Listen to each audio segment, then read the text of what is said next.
Hello, and welcome back to Follow. It's May 11th, 2025, and we are installing the Sherpa JT QDHD Premium Rack System. QDHD stands for Quick Detach Heavy Duty. Let's pull into the garage and get started. All right, so today we're going to do something a little bit new. We haven't done a product install review video before, but we're going to do that today. We've teamed up with the folks from Sherpa, and Alicia, what are we doing today? So we are going to install the Sherpa Premuim rack system on the Gladiator. So, fun story, when we were in Moab for Easter Jeep Safari, we ran into the people at Sherpa. They were actually staying right next to us in the Airbnb, and we got to see the rack system.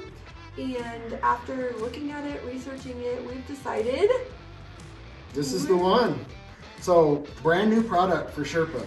It's the QDHD Premium Rack. It's a heavy duty rack, and the reason that we're excited about it is it ties right into the roll cage, which ties right into the frame, which I believe gives you up to 750 pounds of cargo.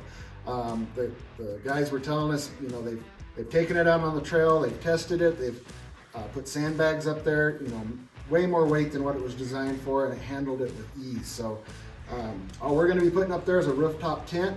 But I really like the fact that the load's going to be centered over the vehicle, and that's where the weight's going to be, hopefully allowing us to put a little bit more in the back of the Gladiator, water, propane, extra fuel, and stuff like that. But yeah, we're kind of in a rush to get this installed. We've got Lane and Marcia and Scott and Cheryl coming by today to help us, but we got to get this on. We are going to the Overland Expo in Flagstaff next weekend, and then the weekend after that we head to the north rim of the Grand Canyon. So excited to show you guys this product, and we're excited to get it on and get it installed.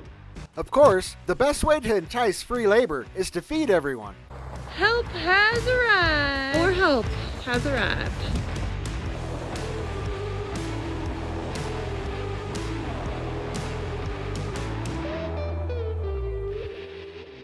The first step is to remove the factory Freedom Top panels and the hardtop.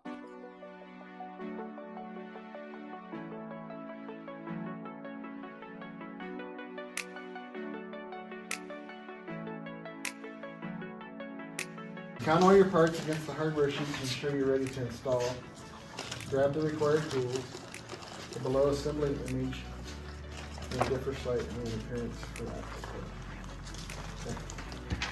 Putting this in a bowl or two, we go without it and put it in after the I fact. guess so.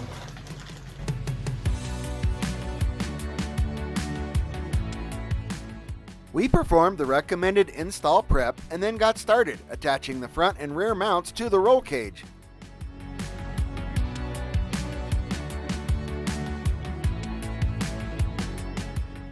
Factory holes are utilized in this step, so no drilling is required.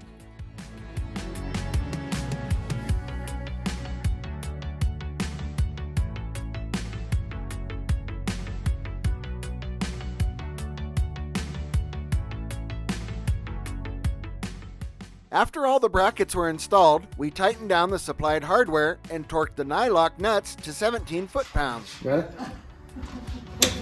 Okay, good? Yep. All right, 17 foot-pounds, right there. Yep, I'm following. Good? Okay.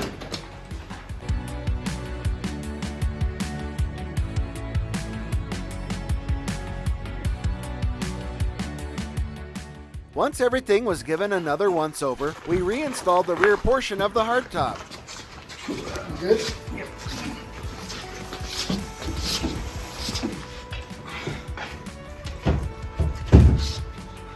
Like it was made for. This is where we double, triple, and quadruple check before we drill through the top. I was nervous to drill through the fiberglass hardtop. Lane and Scott served as emotional support for this critical step. After re-watching the Sherpa install video and rereading the installation instructions, we moved forward. The supplied jig is utilized as an alignment tool, and pilot holes only are drilled at this time. Okay.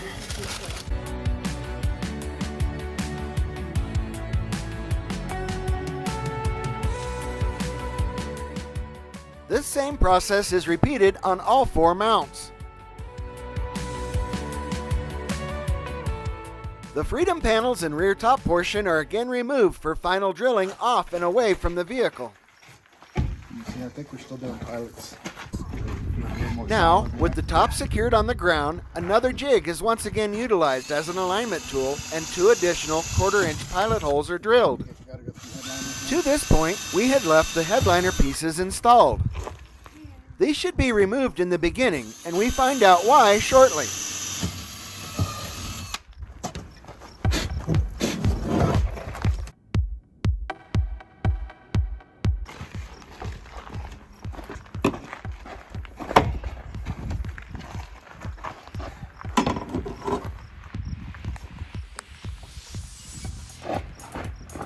Okay, hold on, before we drill it, he said something about... This is going to help us drill our 2 new pilot holes. We're going to go ahead and place this stud through the hole we just pre-drilled. One thing to make sure is that this arrow is always pointing towards the center of the Jeep. So we'll install that like so. Press it all the way down firm. And then we're going to hold it in place while we drill 2 new 1/4-inch pilot holes. While drilling, I managed to whack myself in the face with one of the Freedom panels. Now, you get to watch me sport this stylish fashion accessory the rest of the video. Yeah, I So think that we're good fits there. this, and so it's all about. You maybe need to do just a little... Yeah, a little We'll just do a wall straight down first and see. Okay. After all 18 pilot holes have been drilled, the holes need to be enlarged with a 5/8-inch drill bit. It looks good because the top's a little angled, so I think you're good. Between the 3 of us, we did not have a 5/8-inch drill bit, so we moved forward with the closest size and a plan for accomplishing the ultimate goal of the correct size holes. We used a conical bit to enlarge the hole. Notice the blue tape, so we didn't go too deep. No, it doesn't. Once the holes were enlarged to the correct size, we began installing the sandwich plates. The rubber gasket installs quit the against the headliner. outside piece. No, it's made to do, so I would guess. We'll find out. They're started, Okay. but there's no way you would do it with the headliner and that size bolt.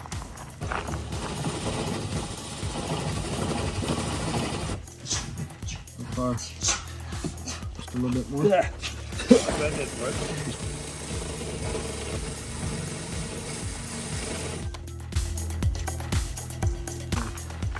Arrows in, right? Arrows in. The reason the headliner must be removed is the bottom sandwich plate must be installed against the fiberglass top inner surface. Also, the bolts are too short otherwise. Good to snug it down a little bit.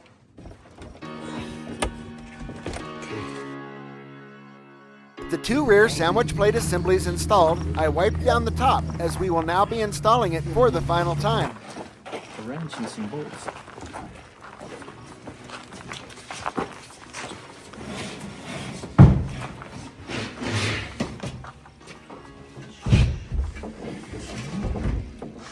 Toward the driver. Yeah, there you go. Yeah, that helped a bunch.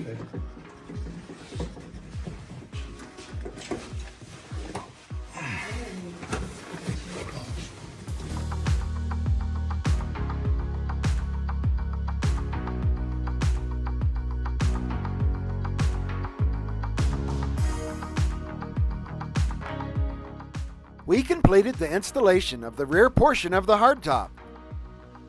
Then, after a quick test fit of the Freedom panels, we proceeded with installing the front sandwich plate assemblies.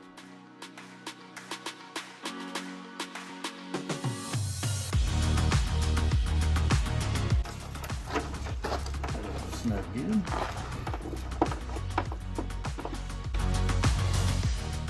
Once complete, we installed the 2 Freedom panels back for the final time. It finalized this portion of the install, and everything was looking great. Now, with mounting points installed securely to the roll cage and through the top, we could begin installation of the rack itself. Before installing the arch brackets to the sandwich plates, alignment needs to be adjusted to be sure each part of the assembly lines up. I was thinking you needed a line. But we might want to use that one. See, this one doesn't want to go down, and this will reach up to loosen them, get it to come down through, and then tighten them back up again. The sandwich plate should remain loose until this step. Install the jig provided into the top sandwich bracket, which ensures proper alignment, and then tighten the 5/16 countersink screws. Punch. I broke the alignment jig, so we used a punch for aligning the remaining assemblies. Yeah, I'm not sure. I think it went right back after I. Oh, after you pulled it out. Yeah. We struggled a little without the jig, but eventually achieved success. The next step is to assemble the arch brackets to the crossbars. Okay, yeah, short. Two Arch bracket long and arch bracket short. Sliding 4 T-nuts into the bottom of the rail allows for the mounting of the arch brackets.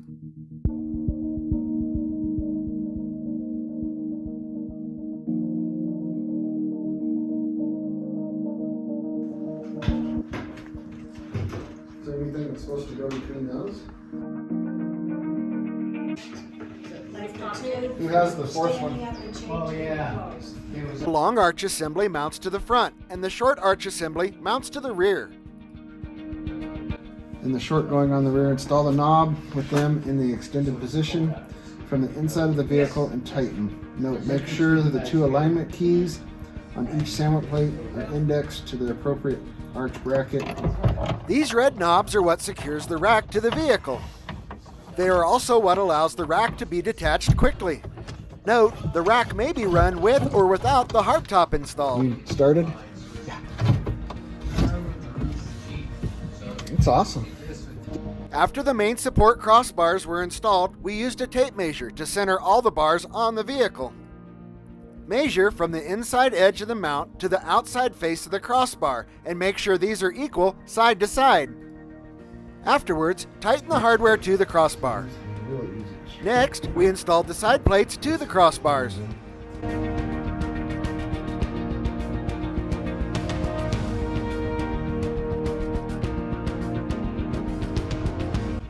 No need no help. stinking. And I've just snugged him for now.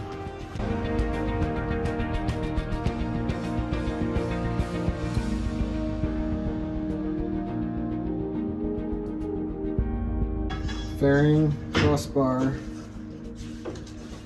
6 1/4-inch bolts, 1 1/4-inch washer. Drop 6 nuts into the slots on the crossbar and line them up with the holes in the fairing.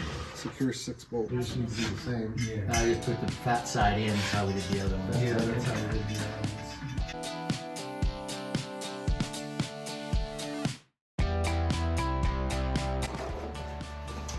Okay, I got this in. You have a bolt. With the side plates secure, we moved on to installing the wind fairing, positioned in line with the diagonal slots in the front of the rack. It's pretty even, I think. You take them both all the way to the bottom. That's where mine is.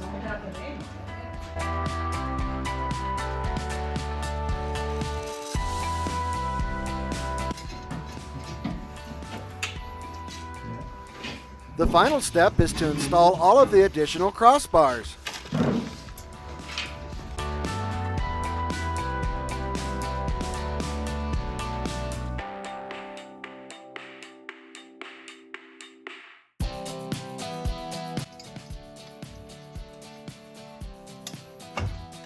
The crossbar in the back has this cool Sherpa emblem you can install. Sherpa is not a sponsor. We paid full price for this rack. That's how much we believe in their products. We do, however, hope at some point to be set up as an affiliate marketing partner, so keep checking the description below for a link. After ensuring all of the hardware was tight and the interior trim pieces were installed back properly, we set the soft topper shell back on.